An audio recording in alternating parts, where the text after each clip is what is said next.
Hello and welcome. Now in this video, we're going to give an overview of what the course is going to be about and its direction. Now this course will focus on Evernote as a way of creating a shared team space online to collaborate for ideas and workflow. It assumes that you have one of the paid versions of Evernote.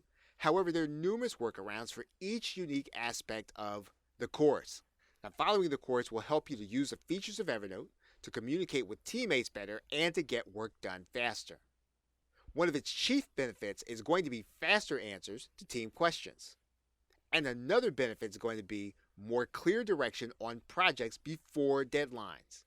Basically, when it comes to collaboration, the course is really designed to show you how to get a team archiving and sharing just enough information to get the job done. Importantly, being able to use Evernote as a shared space means that teams will be able to follow their teammates' progress while the project is actually in motion. It allows for teams to avoid working in silos until a project is already done. And it answers the questions of whether or not a team or an individual is going in the wrong direction long before the end of a project. This means that teams will be able to use Evernote to complete more projects in less time.